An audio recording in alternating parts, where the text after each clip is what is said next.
어떻게 추석 명절 기간 동안 잘 지내고 계십니까? 예, 좀 피곤해 보이는 얼굴도 보입니다만은 사실 그 명절 때가 되면 참 이 가족들과 함께 한다는 거 너무 기쁘고 즐겁기도 한데 사실 어르신들 가운데는 이 가까이 있는 자녀들은 또 자주 볼 수 있으니까 괜찮은데 좀 멀리 타 지역에 사는 자녀들이 잠깐 왔다가 이렇게 가기 바쁜 그런 모습을 볼 때마다 좀 많은 아쉬움을 가지고 계실 거라고 생각합니다. 뭐 그럴수록 좀 아쉬움이 있지만 또 위에서 기도하고 그죠? 또 자녀들은 열심히 또 잘 사는 모습을 또 보여주는 것이 또 부모님께 효도하는 것이다라고 볼 수가 있는데요. 아무쪼록 뭐 여러 가지 감정이 교차할 수 있는 시간이 명절인 것 같습니다. 그래도 10월 3일까지는 뭐 대체 공휴일과 함께 연휴 기간이라서 아마 타 지역으로 또 출타하신 분들도 많이 계실 텐데 아무튼 건강하게 안전하게 잘 다녀올 수 있기를 바라고 또 뭐 우리 어르신들도 앞으로 계속해서 건강하게 또 하나님께서 은혜 가운데 지켜주시고 특별히 가정에서나 또 삶의 모든 터전 가운데 또 자녀들까지 하나님의 은혜와 또 형통하게 하시는 은혜가 있기를 예수님의 이름으로 간절히 축원합니다. 그래서 오늘 이 시간에는 이렇게 한번 외치고 말씀을 좀 나누도록 하겠습니다. 가슴에 손을 한번 한 손을 올리시고 오른손 얹으시고 이렇게 한번 외치겠습니다. 나는 꼭 필요한 사람입니다. 확신하십니까? 예, 다시 한번 더 크게 한번 하겠습니다. 나는 꼭 필요한 사람입니다. 네, 이제 손을 내려주셔도 되겠습니다. 사실 여러분은 하나님 보시기에 꼭 필요한 사람입니다. 사실 우리가 이 세상에 온 것도 하나님이 우리가 이 세상에 온 다 이유와 목적이 있지요. 하나님이 꼭 필요로 하는 사람이라는 것입니다. 또 세상을 살아가는 사람들에게 필요 없는 사람은 단 한 사람도 없다는 것이죠. 그리고 이러한 그 고백에 대해서 확신을 가진다는 것, 자신감을 가진다는 것, 기대감을 가진다는 게 왜 중요하냐면 그래도 나는 꼭 필요한 사람이다 라는 이런 마음을 가지고 살면 이 날마다 이 새로운 희망과 기쁨도 솟아나지만 이 다가오는 그 어떤 문제들 앞에서도 하나씩 풀어가는 그런 삶의 리듬감도 가지게 됩니다. 그렇게 저는 우리 대구 난강교회 모든 믿음의 교우들이 이 세상을 살아가는 동안 하나님 보시기에 세상의 희망과 사랑을 주는 꼭 필요한 사람들이 될 수 있기를 예수님의 이름으로 간절히 축원합니다. 오늘 이 시간에는 여호와께로 돌아오라 라는 제목으로 잠시 하나님의 말씀을 나누도록 하겠습니다. 호세아서는 여러분들이 잘 아시는 바와 같이 이 호세아 선지자의 가슴 아픈 사랑의 이야기를 통하여 우리를 향하신 하나님의 사랑을 상징적으로 전하는 메시지를 담고 있습니다. 그런 의미에서 호세아 선지자는 주전 8세기경에 활동했던 북이스라엘의 예언자입니다. 그런데 당시 뭐 북이스라엘이든지 뭐 남유다이든 간에 이 분열된 이스라엘 이 나라 유다 남유다에 하나님께서는 이 선지자를 통해서 하나님의 메시지를 이렇게 전하게 했는데 사실 그 예언자들의 삶은 인간적으로 볼 때 그 위치와 지위를 볼 때에 이 세상의 기준에서는 그렇게 행복한 조건을 가지고 있는 인물들은 아니었다라는 것입니다.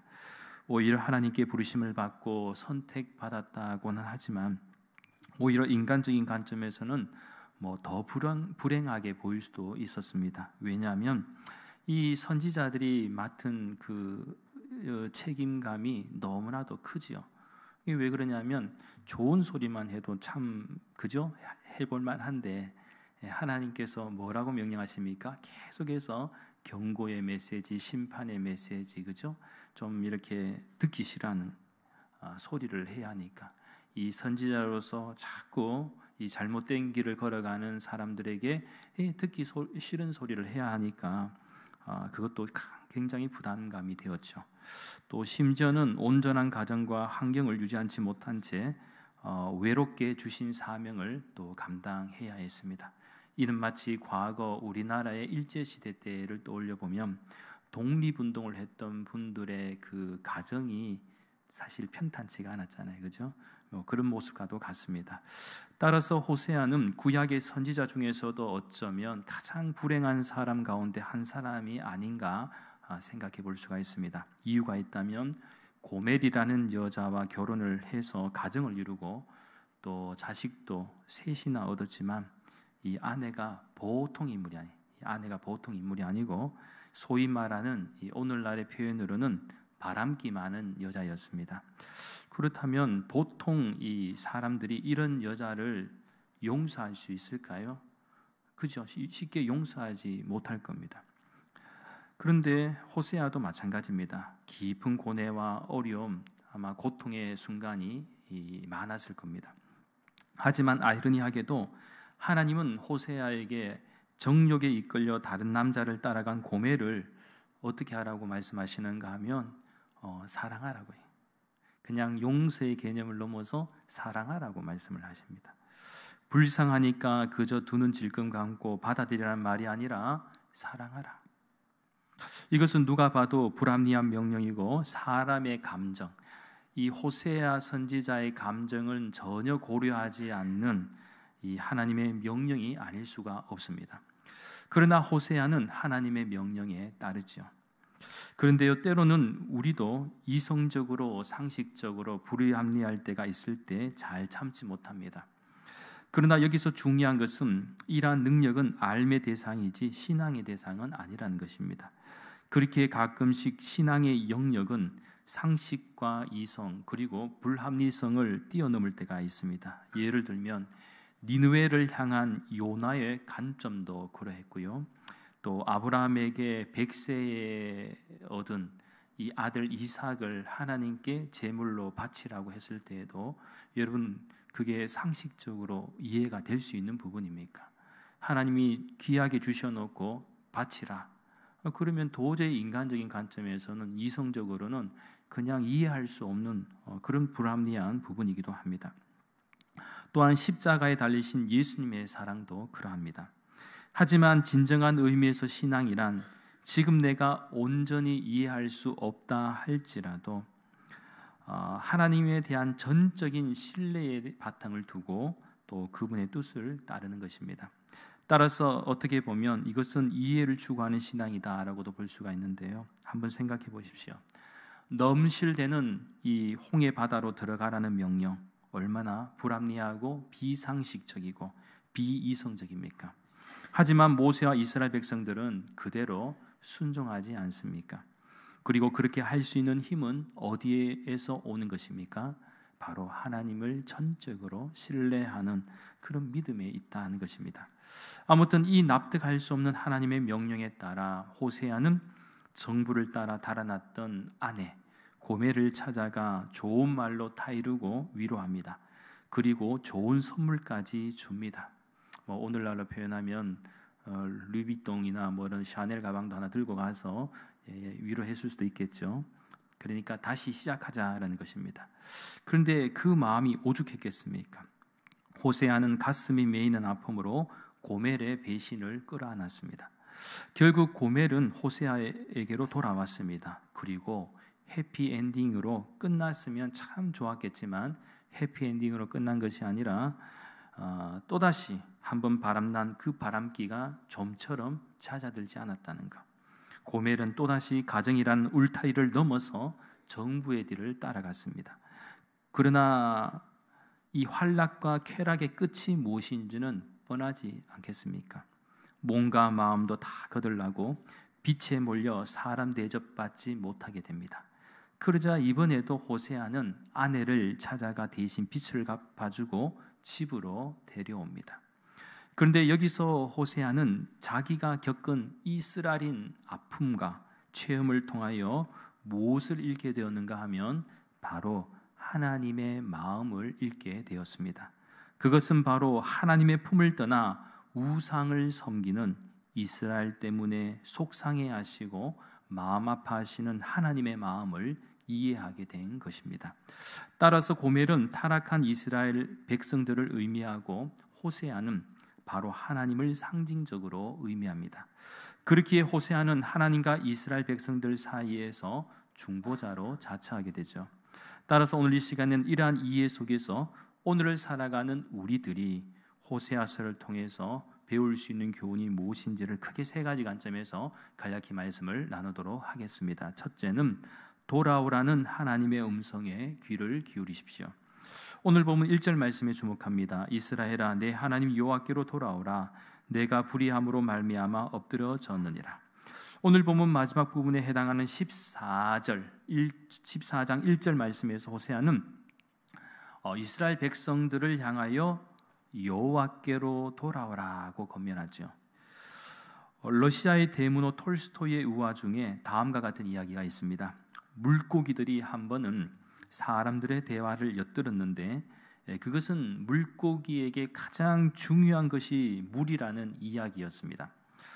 물고기들은 그토록 중요하다라는 물이 도대체 무엇인가 궁금해져서 늙은 물고기를 찾아가 물이 무엇인지 질문을 하였습니다. 그러자 늙은 물고기는 이렇게 대답을 하였습니다. 우리가 그 속에 살고 있는 것이다. 물은 결국 우리의 생명이라고 말할 수 있어. 우리 온몸이 언제나 그 물에 적셔 있으며 날마다 그 속에서 살기 때문에 우리가 느끼지 못하여 생각조차 하고 있지 않을 뿐이다. 톨스토이는 하나님의 사랑을 설명하는 의도에서 이 글을 썼다고 합니다. 이는 마치 인간이 날마다 호흡을 하면서 공기의 소중함을 모르듯 생명의 주인 되시는 하나님을 모를 때가 많음을 깨우치는 우화라고 볼 수 있는 것입니다. 그런 것 같습니다. 우리는 하나님이 만들어주신 모든 만물 안에서 살아가고 있습니다. 그러나 하나님께서 우리를 위해서 주셨음에도 불구하고 우리는 그러한 사실을 깨닫지 못하고 너무나도 당연한 것처럼 살아가고 있지요. 무엇보다 하나님은 우리들에게 구원의 은혜를 베풀어 주시고 언제든지 회개할 수 있는 기회도 주셨지만 여전히 우리가 살아가는 세상은 그러한 사실을 알지 못한 채 방황하고 있다라는 것입니다. 지금도 하나님의 마음은 어떠냐? 하나님의 마음은 어떠하냐? 범죄한 아담에게 아담아 내가 어디 있느냐라고 말씀하시고 찾으시며 회개의 기회를 주시는 그 간절한 마음에는 변함이 없다라는 사실이죠. 그리고 이러한 마음은 구약성경 이사야 선지자를 통하여서도 말씀하고 계십니다. 이사야서 55장 6절과 7절의 말씀입니다. 너희는 여호와를 만날 만한 때에 찾으라. 가까이 계실 때에 그를 부르라. 악인은 그의 길을, 불의한 자는 그의 생각을 버리고 여호와께로 돌아오라.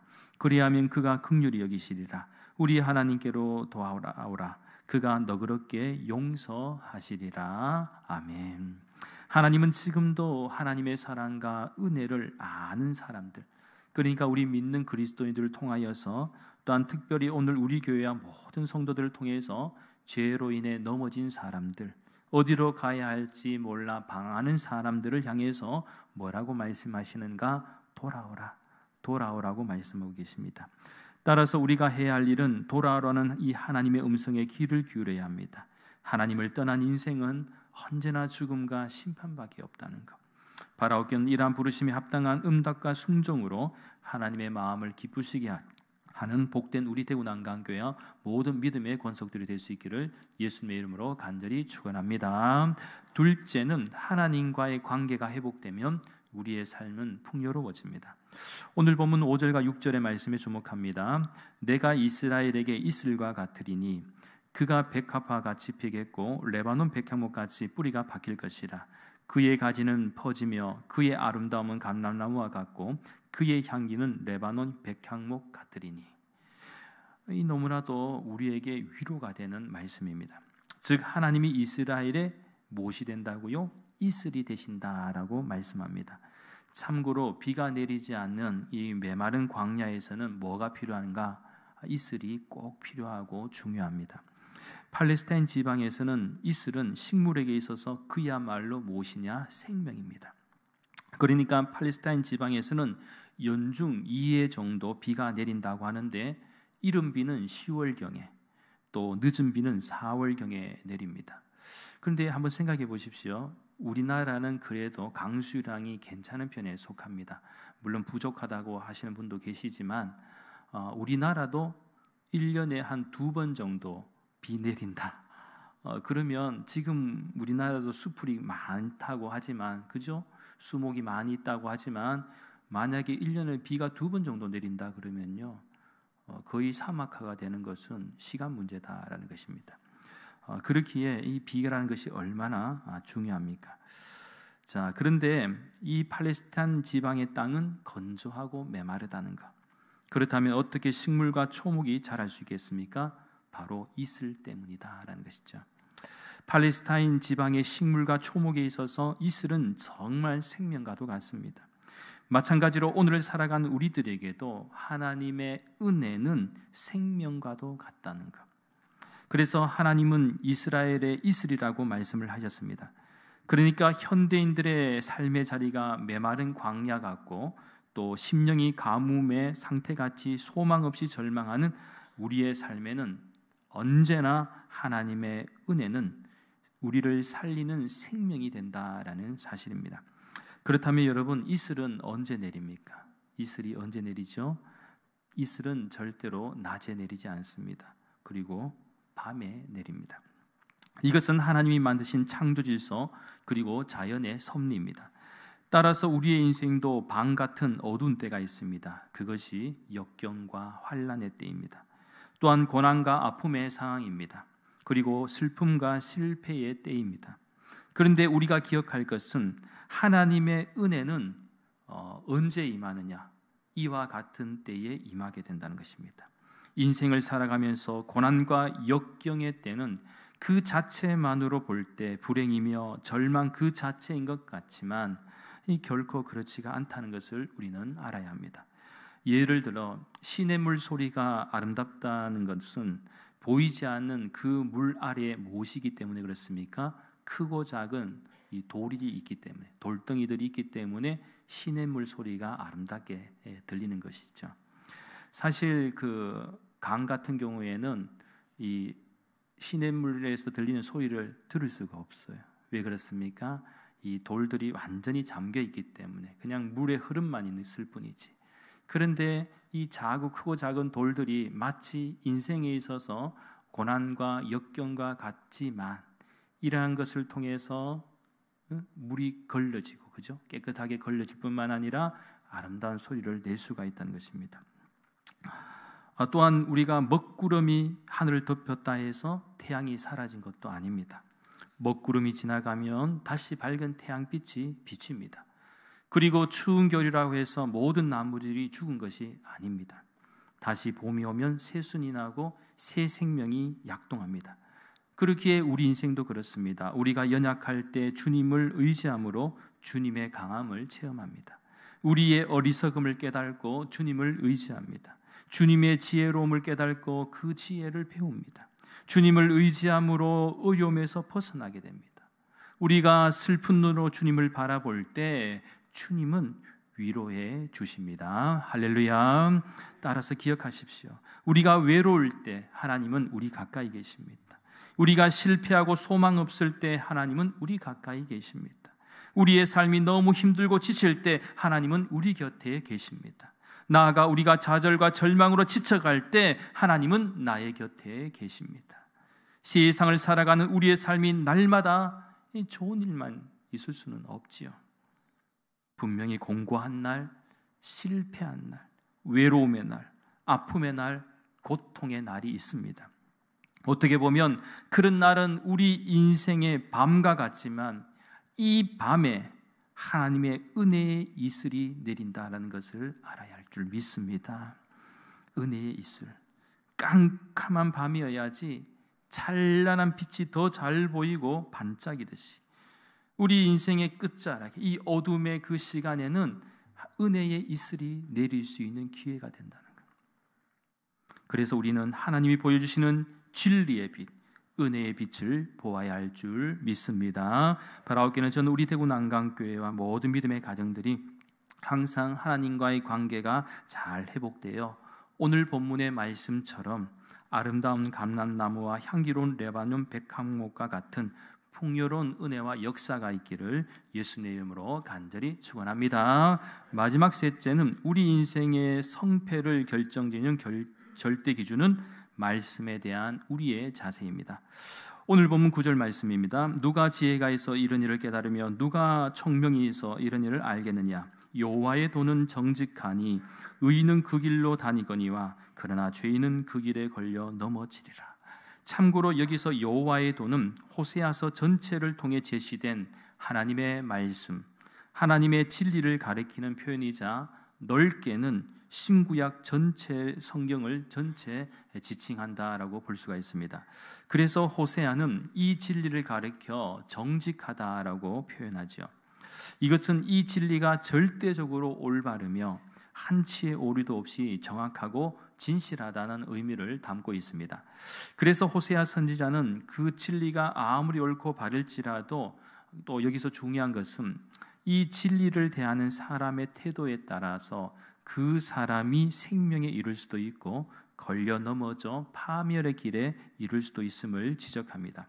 그리고 그 길에 걸려 넘어진 자를 각각 의인과 또 죄인으로 표현을 합니다.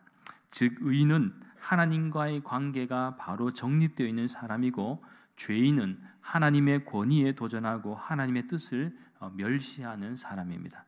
따라서 우리가 어떠한 마음의 태도를 가지고 삶을 살아가느냐에 따라 결과가 달라짐을 말씀하고 있습니다. 예를 들면 예수님께서 이 세상에 오셔서 공생의 시간을 보내셨을 때도 예수님의 말씀에 귀를 기울이고 따랐던 수많은 사람들은 참된 치유와 회복, 영생의 기회를 얻게 되었습니다. 그러나 예수님의 말씀에 적대적인 관계를 형성했던 사람들은 죽음과 심판으로부터 자유로울 수가 없었다라는 사실. 우리가 잘 알고 있는 화인 제인 크로스비 여사가 있습니다. 일평생 동안 9,000여 평의 찬송시를 썼고 우리 찬송가에도 22편이나 되는 가사가 이 화인 제니 크로스비 여사의 찬송시입니다. 그러니까 우리 찬송가에도 22편이 실려 있습니다. 생후 6주 만에 실명을 하게 된 그녀는 어느 누구보다도 불행할 수밖에 없는 인생을 살아야 했지만 자신의 불행한 인생을 원망하거나 탓하지 않고 믿음으로 이 자신의 인생을 극복해 나갔습니다. 그래서 하나님께서 복을 주셨는데 어떤 복을 주셨느냐?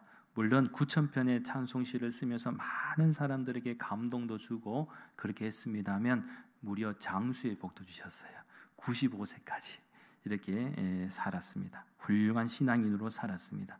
특별히 그녀가 점자 성경으로 구약 성경 10편, 57편을 읽다가 감동을 받고 지은 찬송이 바로 새 찬송가 391장인데요. 오 놀라운 구세주. 1절과 후렴 가사를 제가 읽어드리겠습니다. 오 놀라운 구세주 예수 내 주 참 능력의 주시로다. 큰 바위 안전한 그곳으로 내 영혼을 숨기시네.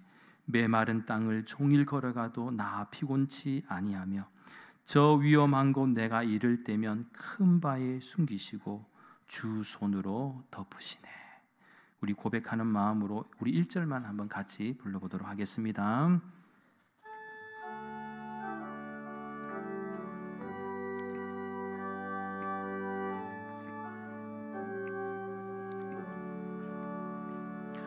오 놀라운 구세주 예수 내 주 참 능력의 주시로다.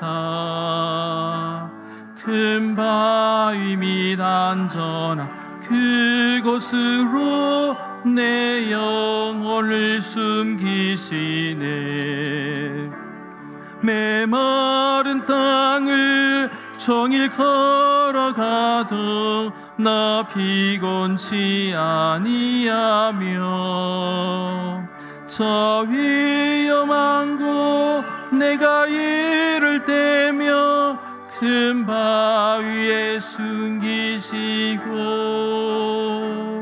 주 손으로 덮으시네. 할렐루야. 이 환희 제인 크로스비 여사의 이 찬양의 가사의 고백이 저와 여러분의 고백이 될 수 있기를 간절히 소망합니다. 사랑 여러분, 이제 말씀을 정리합니다. 하나님은 오늘 또 고멜과 같은 이스라엘 백성들에게 돌아오라고 말씀하신 것처럼 오늘 우리 시대 우리들과 세상을 향해서도 돌아오라고 말씀하십니다. 하나님은 우리들이 더 이상 죄악 가운데, 불순종과 타락 가운데 불행한 삶을 살기를 원하지 않으십니다.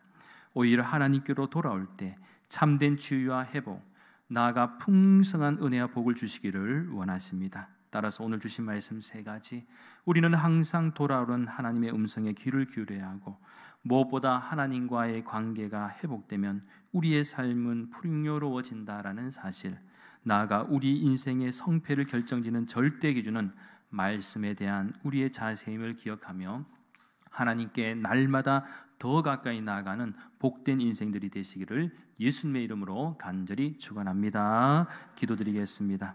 거룩하신 하나님, 고멜과 같은 저희들에게 오늘 또 돌아오라고 말씀하시는 하나님의 음성에 귀를 기울이게 해주시고, 더 이상 죄악 가운데 불순종과 타락 가운데 살아가는 불행한 인생이 되지 않게 하시며, 무엇보다 우리에게 참된 치유와 회복, 나아가 풍성한 은혜와 복을 주시기를 원하시는 하나님 앞에 날마다 더 가까이 나아가고 하나님의 말씀에 순종하는 복된 인생이 되게 역사하여 주시옵소서. 감사드리며 모든 말씀 거룩하신 예수님의 이름으로 간절히 기도하옵나이다.